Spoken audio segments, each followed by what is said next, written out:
नमस्कार दोस्तों, आप देख रहे हैं सत्याग्रह लाइव। मैं हूं आपके साथ रमन गोरखड़े।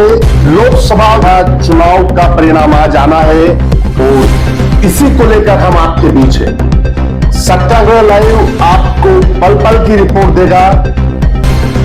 आप सत्याग्रह लाइव को सब्सक्राइब कर लें और घंटी का बटन जरूर दबाएं ताकि आपको हर अपडेट मिल सके, क्योंकि हम हर खबर आप तक नहीं पहुंचा पाएंगे, अब आपके व्हाट्सएप तक नहीं भेज पाएंगे।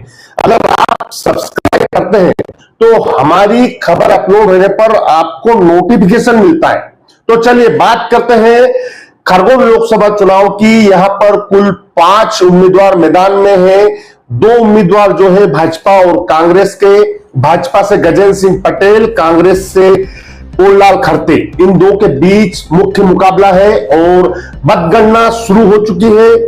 पल पल की रिपोर्ट आपको मिलेगी। इसी बीच पोललाल खरते और गजेंद्र सिंह पटेल ने बड़वानी में संकट मोचन हनुमान मंदिर में दर्शन किए और इसके बाद सांसद गजेंद्र सिंह पटेल ने कांग्रेस पर बड़ा हमला बोला है। आइए सुनते हैं सांसद पटेल ने क्या कुछ कहा है। पर देश का सबसे बड़े लोकतंत्र का परिणाम आज के दिन आने वाला है। मतगणना 8 बजे प्रारंभ होने वाली है। आज का दिन कौन सा तो हनुमान जी का दिन है, मंगलवार का पवित्र दिन है। आज सुबह से ही मैं सब पत्नी सहित और भारतीय जनता पार्टी के हमारे मित्रगणों के साथ में मां नर्मदा जी के दर्शन करें, पूजा अर्चना करी। आज हनुमान जी का हमने दर्शन करके दिन प्रारंभ किया और भगवान से यही प्रार्थना करी है कि इस देश में या कहें या दुनिया में समाज के सब वर्गों को जोड़कर इस देश का और क्षेत्र का विकास किया जाता है।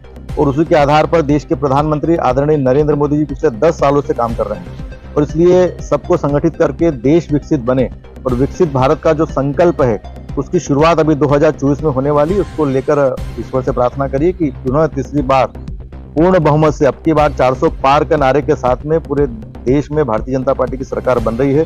प्रधानमंत्री आदरणीय नरेंद्र मोदी जी बन रहे हैं। उनके नेतृत्व में मुझे जनता का आशीर्वाद प्राप्त हो रहा है और पिछला रिकॉर्ड तोड़कर हम चुनाव जीतने वाले हैं। आंकड़े दिखा रहे हैं। कांग्रेस निशाना साध रही है कि ईवीएम जो है ईवीएम पर छितरा फोड़े नतीजों से पहले। मुझे लगता है कि कांग्रेस के लोगों से सबसे पहले ये प्रश्न करना चाहिए कि ईवीएम उनके ही कार्यकाल में प्रारंभ हुई, उनके ही कार्यकाल में चुनाव ईवीएम के माध्यम से संचालन भी हुआ और आज वो ईवीएम पर आरोप लगा रहे हैं। ईवीएम बिल्कुल पारदर्शिता का मामला है।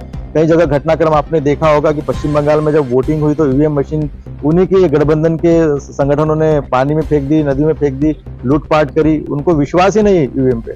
और मुझे लगता है कि ईवीएम बहुत पारदर्शिता का परिणाम है और इस देश के प्रधानमंत्री मोदी जी के प्रति जनता का विश्वास है। ईवीएम के परिणाम से मोदी जी चुनाव जीतेंगे और मुझे लगता है कि कांग्रेस अब चुनाव का ठिकरा ईवीएम पर फोड़ने वाली है और उनको हार दिख रही है। जिस प्रकार से एग्जिट पोल ने, सर्वे ने यह दर्शा दिया कि अब की बार 400 पार के साथ में भारतीय जनता पार्टी की सरकार बन रही है, इसलिए अब हार का ठिकरा किस पे फोड़ें। उनके जो नेता हैं राहुल गांधी पे फोड़ नहीं सकते, क्योंकि उन्होंने गांधी परिवार के नाम से ही नेतागिरी करी है। उनके परिवारवाद के कारण ही नेतागिरी करी है और परिवारवाद के कारण ही कांग्रेस खत्म भी हो रही है। और इसलिए अब ईवीएम पर कैसे फोड़े, वो राहुल गांधी पर नहीं फोड़ सकते। पूरा देश और दुनिया जानते हैं कि पप्पू के नेतृत्व में देश प्रगति नहीं कर सकता। देश के प्रधानमंत्री नरेंद्र मोदी जी के नेतृत्व में देश प्रगति कर सकता है और इसलिए ईवीएम पर झूठा आरोप लगाकर ये हार का ठिकरा ईवीएम पर फोड़ने वाले हैं और निश्चित तौर पर ये कांग्रेस के लोग कहीं न कहीं किसी कारण को ढूंढने का प्रयास कर रहे हैं। 29 की 29 जीत रहे हैं। निश्चित तौर पर मध्य प्रदेश की 29 सीट में से पिछली बार हम 28 सीट जीते थे। इस बार हम 29 की 29 सीट जीतेंगे देश के प्रधानमंत्री नरेंद्र मोदी जी के नेतृत्व में भारतीय जनता पार्टी के संकल्प पत्र के आधार पर।